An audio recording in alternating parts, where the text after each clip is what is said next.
Hey everybody, this is Matt. I'm making a new Heroclix video talking about a relatively new mechanic called ID cards. Now, these are the Marvel ones, and they came out in the Avengers Assembled, Age of Ultron, and Nick Fury Agent of S.H.I.E.L.D. Box sets. And they recently have come out with DC ones in the World's Finest sets. So let's just figure out exactly what they do. So as you can see, it has their name, Captain America. They have a real name, Steve Rogers, and then they have inspiration ability. We'll get to in a second. Setup at the beginning of the game. Choose a character on your sideline with a name or real name matching this ID card, and turn it to a starting line. This character is called an ID character. You can't have more ID characters on your force than you have characters placed on the map at the beginning of the game. This card is unique, and then it has a special effect, Call and Help. At the beginning of your turn, you may activate one ID card per force. To activate an ID card, choose a friendly character that has no action tokens and is equal to or more points. Okay, I'm just gonna take this whole paragraph and cut it up. So basically, you can give one of your characters on your force an action, and they can call in another character that you have a ID card for that's equal to or lower point value, basically. And if the other character gets outside of 5 squares from them, or they get hurt or something, they go back to the card, and your opponent gets like 5 points. And that's how much it costs. It costs 5 points, but you know they only stick around for one turn basically. And they have two different effects. I mean, one is you can bring them in and attack with them that turn, but at the same time they have an inspiration ability where you know when a friendly character to an ID character is in an adjacent square, they can use the inspiration. So Captain America's inspiration is can use energy shield deflection. Whenever this character hits an opposing character, add an action to your action total. So like this Captain America right here is 65 points. So if you had him on your ID card, somebody that's 65 points or more, like this other Captain America, could for one turn call him in, and he would get the inspiration ability because he's right next to him, and also this Captain America you called in could attack that turn. So basically, that's how ID cards work. And I kind of wanted to show different scenarios of how they would work out. So let's just show off Iron Man. So basically, when you're choosing your ID characters for your card, so I have an Iron Man ID card, okay?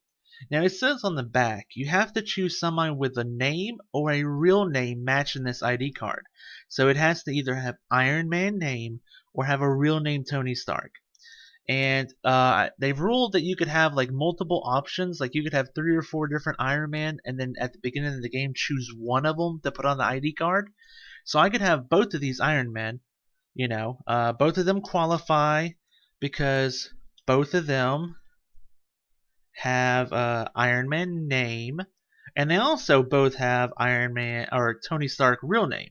So they both qualify for the ID card, and then at the beginning of each game, I could say I want to choose this one to put on the ID card and have him available to call in.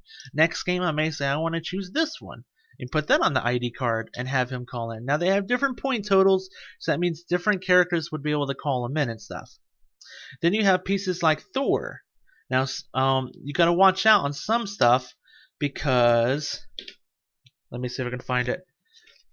This Thor does not have a real name, and a lot of older pieces don't have a real name, and they're actually making some new figures without a real name. So thankfully, he still has the Thor name. But if that was like, Thor Odyssean or something, you wouldn't be able to call him in. But thankfully, you can. So that works fine with Thor. Then you get into Captain America. So this is where you can actually play the system. So again, they have to have a name or a real name matching the ID card. So they can have Captain America or Steve Rogers. They don't have to have both. So both of these are Captain Americas. You can see Captain America, But if you look at the back of them, this one is Steve Rogers and this one is Bucky Barnes. But they both have Captain America, so you can actually you could choose either one, even though this is not like an actual a Steve Rogers Captain America. This is a Bucky Barnes Captain America. It still has the Captain American name, so you can pull it in. And it works the other way around too. It works the other way around. So this is a Miss Marvel ID card, real name Carol Danvers, okay? So you look at these and you go, well, this one's Miss Marvel, that'll work definitely, but this one's Captain Marvel. But the good thing is, she has Carol Danvers' real name. So she can actually be called in as well with the Miss Marvel real name Carol Danvers ID card. So that's really, really cool. That gives you some options. And now, this is where it can get misleading, though. It can get misleading. Okay, here's a really, really cool thing. Okay, I love this one. I love this one. This is I love Hank Pym. This is the Hank Pym ID card. Real name Hank Pym, and the actual name is Hank Pym. But look, these guys ain't named Hank Pym.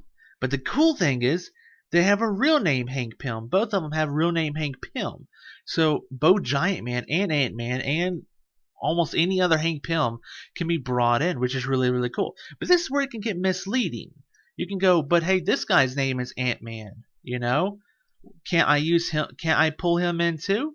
Well, let's look. This is how you check. You go, okay, does he have Hank Pym name? No, he has Ant Man. Okay, let's go on to the next option.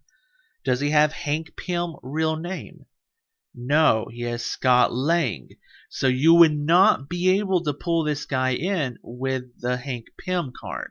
And that can be kind of misleading because his name is Ant-Man and you're like, it's Ant-Man. Also, at the same exact time, okay, let's say I have the Hulk ID card, okay? Hulk, okay? And you're thinking to yourself, well, these guys have Hulk in their name. Hulk and Hulk. Can I pull those guys in? You cannot pull those in. When this thing says Hulk up here, that's all it can say up here. It can't say the incredible, super dynamic Hulk. It can't say Mr. Hulk. Well, there may be a rule in saying it can say Mr. or Mrs. or there's certain words that are okay, like the. If it says the Hulk, it's fine. I guess Mr. Hulk would not be good. Or Hulk Jr. would not be good. But if it said the Hulk, it'd be fine. But Red Hulk and She-Hulk is not good. So those will not work. Because they don't match the Hulk up here. He has red, she has she. And they don't match the ID name. She has Jennifer Walters, he has Thunderbolt Ross, and real name Bruce Banner. So that's the things you got to watch out for. You got to watch out for those. Make sure they have a real name. They don't have to have a real name, but if the name doesn't match up here, they have to have a real name back here to match it on. So like if this guy's name was Thor Almighty or something, you would say, well, it's still Thor. Why can't I play it? And it's because he doesn't have a real name. It's Thor Odinson. So those are things to watch out for. The ID cards are very cool little mechanics. They each cost 5 points each, so they're really easy to fill in whatever leftover points you have. You can play as many as you want, but as it says in here, you can't have more ID characters on your force than you have characters placed on the map. So if you have 4 characters on your team, on your force, then you could only have 4 ID characters. And that they only stick around for 1 turn. So they have a limited use, but it's really cool. I mean, it's like a toolbox, a Swiss knife. Of whatever you want to do. If you want to pull in Thor, you can pull in Thor and have him do some cool psychic blast energy explosion thing. If you want to pull in Captain America, you could pull in Captain America and have him boost up his allies. If you wanted to pull in Hulk, you could pull in the Hulk and have him smash somebody really, really hard. It gives you options. So like for 20 points, 4 different ID cards, you could have a lot of different options to pull in. And whenever you pull in someone, your opponent will get the 5 points of the ID card. And the DC ones play the same exact way.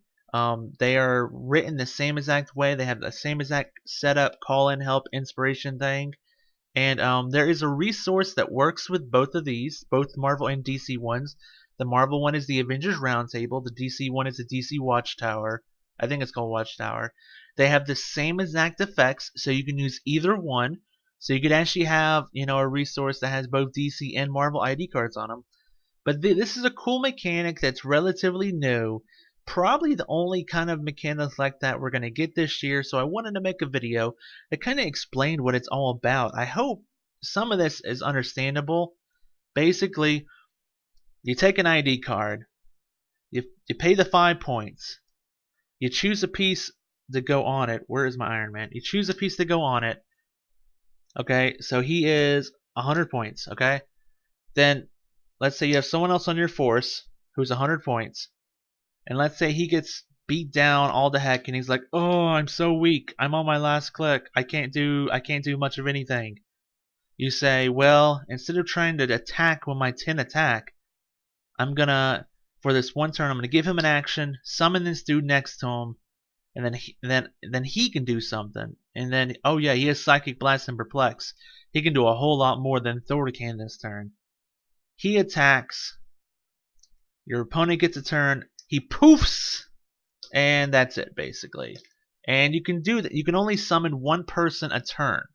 One person a turn. So it's not like you could have 4 people and they all summon one person a turn. Now you have like 8 people, kinda. It's one person a turn. If you have any questions, make sure to post them down below. I'll try my best to answer them. If you want to know more about Heroclix, you can go to heroclix.com. And I hope you enjoyed this video. Thank you very much for watching.